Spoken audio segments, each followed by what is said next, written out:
we're going to Thailand. This is the building of Ministry of Education in Thailand, where I work on the first floor. And the second floor, the Minister of Education work. His office is there. And last week, Dr.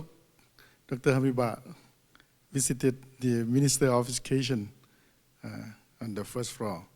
And this building is just some more detail. This building was built by the King Lama V.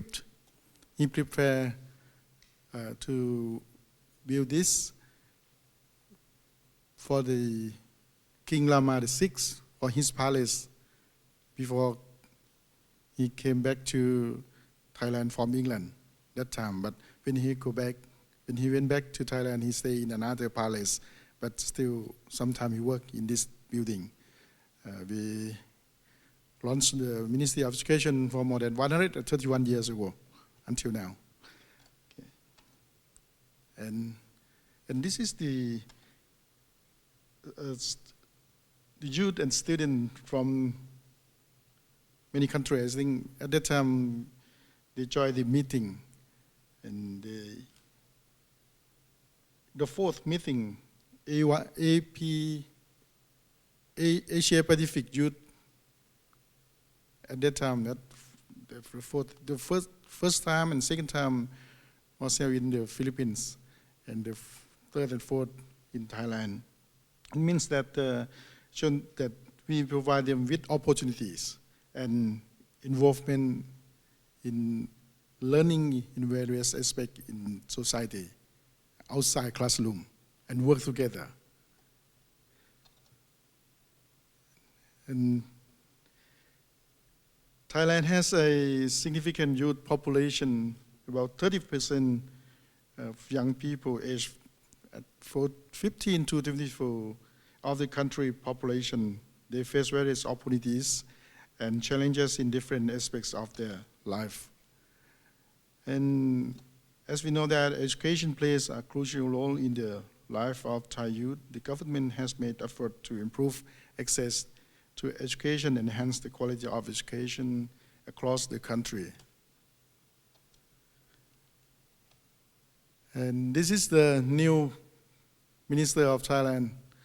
He has been working 1.5 months, and he created the new motto of his policy is happy learning. His name is, he was a general, he was a police. The last position of him is Police General. His name is Prempoon Chitchop.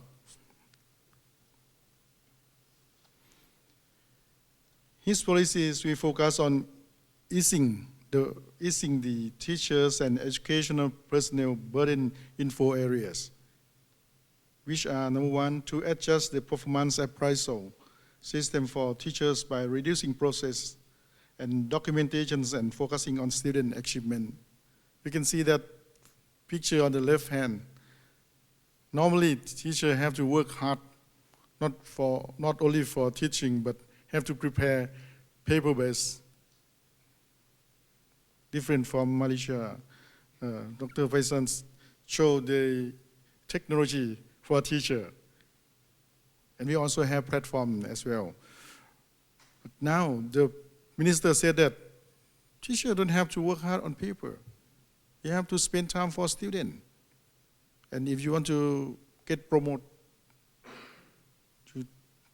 you have the student center. Student achievement is the best requirement for your future. And if we can do that, next, the picture on the right hand should be like that. And number 2, for his policy, to facilitate the teachers for relocating back to their hometowns, as well as conducting a survey on teacher shortage in each area according to their original hometowns. Of course, we have 245 regions on education. In each region, they can recruit teachers themselves. Therefore, some teachers in southern part of Thailand, they are recruited in northern part of Thailand, and they have to go back home each month, so it's not good for them. The minister said that we have to change this system. At first, we have to let them go back to work at their hometown, if possible. He's thinking about it. We are working on this issue. The next one, number 3 of his policy, to solve the teachers their problem for their better and happy life by creating an understanding on planning, spendings, and saving based on the principle of the sufficiency economy philosophy of the previous king. I'm not sure in your country they have the problem or not, but in Thailand we have. And the Minister of Education said that we should solve their problem. And they will have time to work for students more than before. And number 4, for his policy, to provide teaching materials including teacher welfare and 1 tablet personal computer per 1 teacher. This is the new policy. Please wait and see whether we can do or not. But the minister said that it's important for us. Policy number 1, a lot of burden of teacher have to change and use tablet for teaching and for working. This is his idea.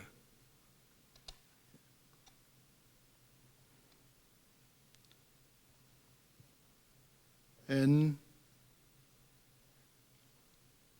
as I mentioned, for 4 main policies. This is for teachers. Now we are moving. I'm going to the policy for the student. For number 1, learning anywhere and anytime with online platform access as well as child-centered learning encouragement. It means that as we know that active learning is important. But now he prepared 2 things for students. First one 1 tablet per child or per student. Not easy, but he tried to do that. He will provide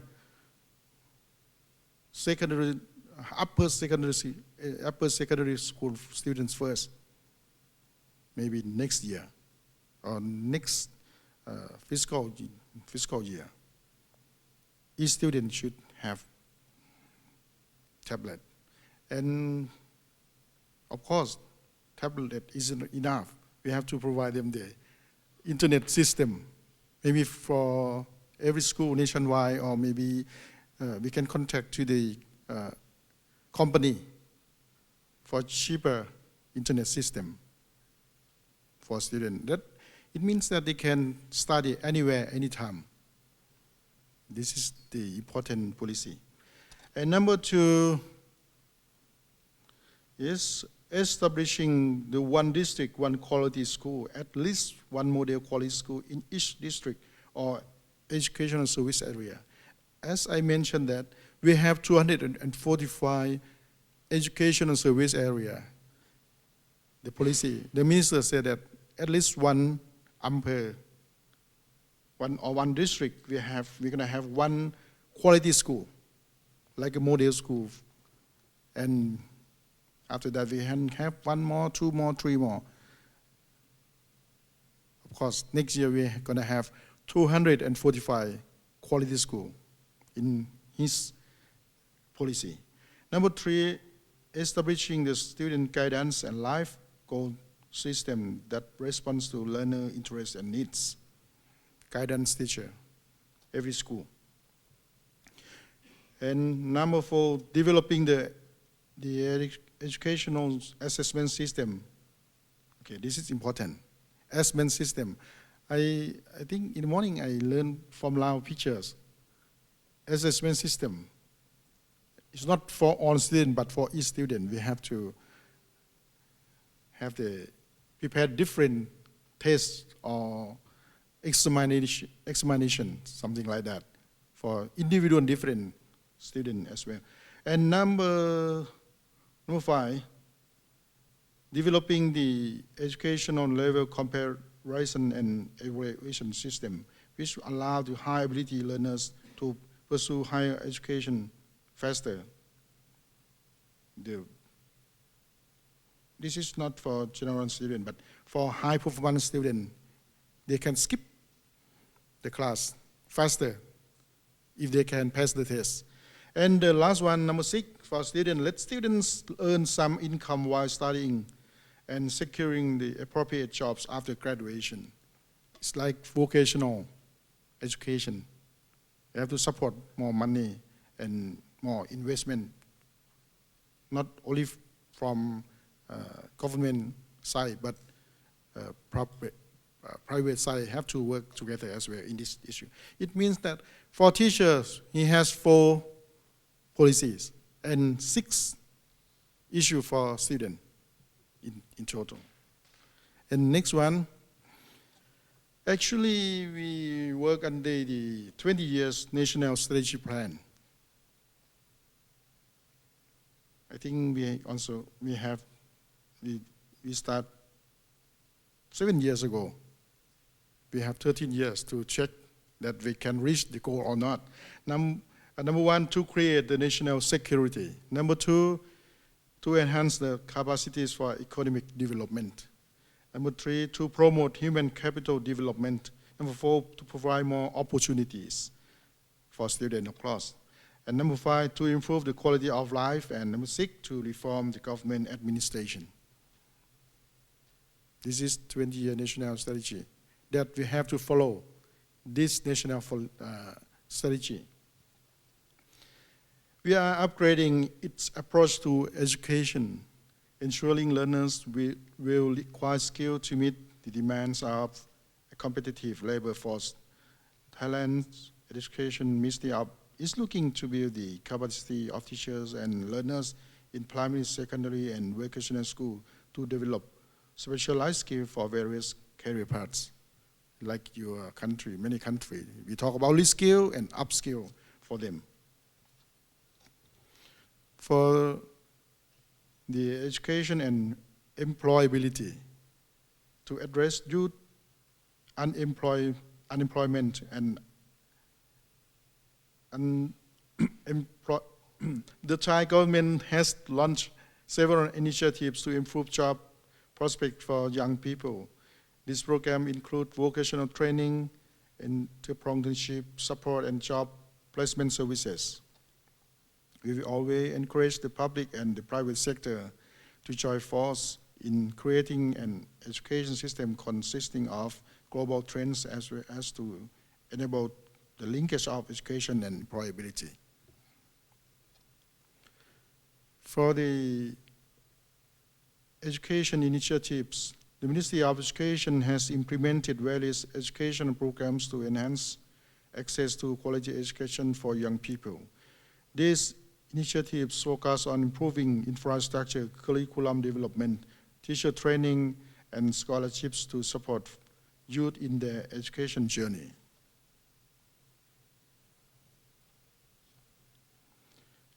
Education has also been confirmed as one of the national priorities in the 20 years national strategy.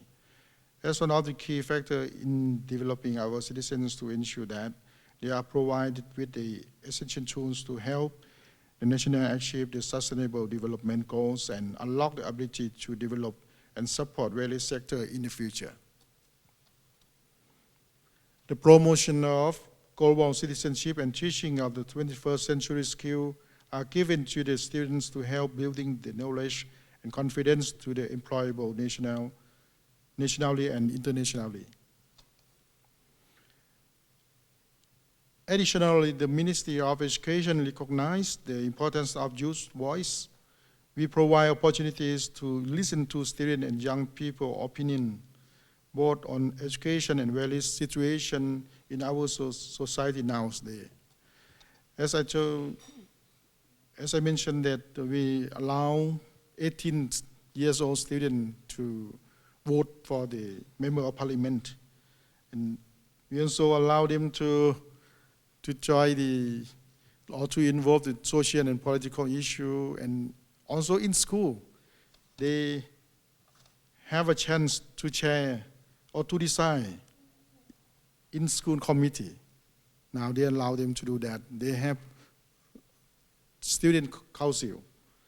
And for an example, this year, the Ministry of Education has started using the policy guidelines regarding the hairstyles and students at school. Students can have a short or long hair as appropriate for each school by arranging to listen to opinions from stakeholders or those involved in accordance with the principle of participation, such as students, student council committee, parents, and local communities. Before making school rules, request approval from the school board of school or school management committee. It can serve as a fantastic model for hearing our youth's voice concerning their true needs. This is the first time in our country. In the past, we have to control hairstyle, how long of your hair. And every student have to do at the same time when they go to school. But now, we transfer power to each school. Each school committee have to decide yourself what hairstyle, color that you would like to have in your school for your student. And you have to listen to student voice. Now we are following this policy, whether it's good or not. When you want to use this idea to your country? Say no. And we also encourage them to enhance their skills, promote leadership, and provide opportunities for personal growth and social engagement. In conclusion, the minister is he stands on the middle. In the middle.